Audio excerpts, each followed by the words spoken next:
Hello students. आज हम एक नया चैप्टर शुरू करेंगे जो है वेरियस थर्मोडायनामिक प्रोसेस। तो थर्मोडायनामिक प्रोसेस के बारे में जाने से पहले हम सबसे पहले इससे रिलेटेड थोड़ा मैथमेटिक्स देख लेते हैं जो कि आगे इसमें यूज होगा। उसको हम थोड़ा फास्ट करेंगे और उसके बाद फिर हम थर्मोडायनामिक प्रोसेस के बारे में स्टडी करेंगे। तो ये हमारा सम यूजफुल मैथमेटिक्स जो कि रिलेटेड है प्रोसेसेस से। तो देखिए, ये हमारा एक ग्राफ है और ये हमारा X axis, this is Y axis, आप जानते ही हैं। तो यदि हम एक लाइन को ड्रॉ करते हैं जो कि y is equal to X है, तो ये लाइन हमारी ये ड्रॉ होती है। यदि हम इसको y is equal to 2x कर लेते हैं तो ये लाइन हमारी इससे थोड़ा शिफ्ट हो जाती है लेफ्ट साइड में और ये ड्रॉ होती है। लेकिन यदि हम इसको x को हाफ कर देते हैं तो ये राइट साइड में शिफ्ट हो जाती है। तो क्योंकि आगे जो हम स्टडी करेंगे वो P और V, प्रेशर और वॉल्यूम में स्टडी करेंगे, तो इससे रिलेटेड y को हमने P में कन्वर्ट किया है और x को हमने V में कन्वर्ट किया है। तो P is equal to 2V, ये एक लाइन की इक्वेशन हो गई।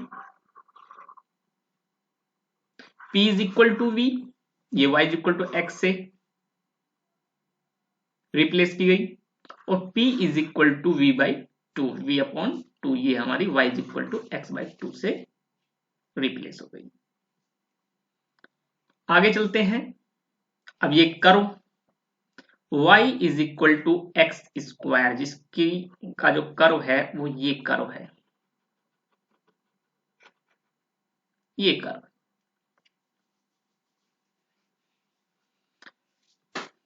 लेकिन जैसे ही हम पावर को इंक्रीज करते हैं तो जो ग्राफ है हमारा, जो ये कर्व है, ये इधर शिफ्ट हो जाता है लेफ्ट साइड में। ध्यान देना यहां पर। वैसे ही सेम हमने रिप्लेस किया है P और V में x और y को, तो ये P is equal to V square curve 1।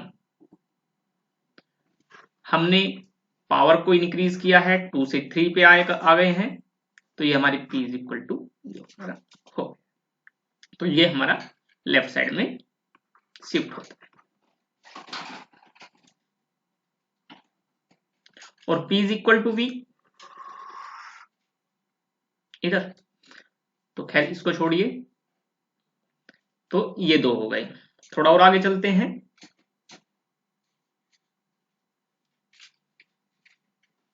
ये है हमारा y is equal to 1 upon X, y is equal to 1 upon X, और इसका जो कर्व बनता है वो ये कर्व हमारा फॉर्म होता है। लेकिन जैसे ही हम इसकी पावर को राइज करते हैं, यहां पर क्या है 1, इसकी पावर को जैसे इंक्रीज करते हैं तो ये हमारा ग्राफ भी थोड़ा शिफ्ट हो जाता है, कुछ इस तरीके का ये शिफ्ट होता है। एग्जैक्ट इसकी पोजीशन कहां पे बनेगी वो अलग बात है, लेकिन ये हल्का शिफ्ट हो जाता है। बस अभी आपको इतना ही ध्यान रखना है। वो तो हम इसके अंदर जो वैल्यूज पुट करेंगे उसके अकॉर्डिंग ये कहां पर फॉर्म होगा वो हम देख लेंगे, लेकिन मेन जो कॉन्सेप्ट है वो ये है कि ये हल्का शिफ्ट हो जाता है। मीन्स पावर के राइज करने से ग्राफ का जो फॉर्मेशन है वो भी थोड़ी चेंज हो गई। आप देख रहे हो ये थोड़ा चेंज हो गया है और शिफ्ट हो गया है। तो अभी जो हम पढ़ेंगे वो इसके अंदर ये और इस ग्राफ के बीच में हम कहीं पर स्टडी करेंगे थर्मोडायनामिक प्रोसेसेस की। जो थर्मोडायनामिक प्रोसेस हैं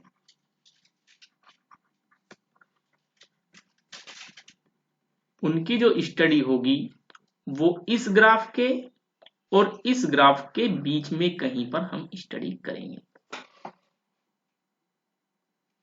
तो चलिए, हुआ क्या है, power 1 x to the power 1, यहां पर x टू द पावर 2 है। तो यदि हम इसको POV में कंसीडर करते हैं तो ये क्लियर है आपको, P is equal to 1/v। और ये जो हमने लगाया क्वेश्चन मार्क, ये वही है कि यहां पर ये 1 है या 2 है या 3 है या 4 है, क्या है। तो यदि 1/v है और उसकी कोई भी पावर है तो ये हमारा ग्राफ इस तरीके की फॉर्मेशन में रहता है या हल्का शिफ्ट होगा इधर की ओर, ठीक है, वो पावर्स पे डिपेंड करता है। जो हमारे थर्मोडायनेमिक प्रोसेस है उनकी स्टडी इन्हीं ग्राफ्स के बीच में कंप्लीट होगी। तो हम सबसे ज्यादा इसके ऊपर फोकस करने वाले हैं। तो यदि हम इसको देखें तो इसको हम ऐसे भी लिख सकते हैं, PV to the power question mark is equal to 1। 1 क्या है, 1 एक कांस्टेंट है। आप कॉन्सेप्ट समझना और इसकी मैथमेटिक्स समझना। तो ये क्वेश्चन मार्क को हम क्या कह सकते हैं, n। क्वेश्चन मार्क को हम n लिख देते हैं, ठीक है, थोड़ा हम इसको n लिख देते हैं। तो ये हो गई PV to the power n is equal to constant. 1 क्या था, कांस्टेंट। यहां पर ये 1 है, फिक्स है, चलो, लेकिन कहीं पर ये कुछ भी हो सकता है। तो बस ये मानना कि ये है लेकिन कांस्टेंट ही। तो यहां पर तो हमने 1 दिखा दिया है आपको। तो जब भी हम आगे जाएंगे तो PV to the power question mark, या हम इसको कहें PV to the power n is equal to constant. जबकि ग्राफ की इक्वेशन जो होगी वो इक्वेशन ये होगी।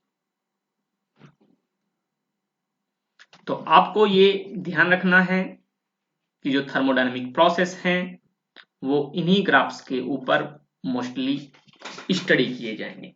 तो आप यदि ये सोचोगे बाद में कि ये कहां से आया, कैसे आया, तो n सबसे इंपॉर्टेंट फैक्टर होगा कि हम आगे चल के सबसे बड़ी दिक्कत है कि n कहां से आया। n की वैल्यू अलग है लेकिन n तो ये यहां से आता है कि ग्राफ की फॉर्मेशन ही हमारी ऐसी बनती है, ठीक है। तो स्टूडेंट्स, ये बहुत छोटा सा लेक्चर था जिसमें हमने मैथमेटिक्स को थोड़ा टच किया है ताकि हम थर्मोडायनेमिक प्रोसेसेस को समझ सके। तो आई होप आपको समझ में आया होगा। तो आगे हम देखेंगे वेरियस थर्मोडायनेमिक्स के प्रोसेस के बारे में।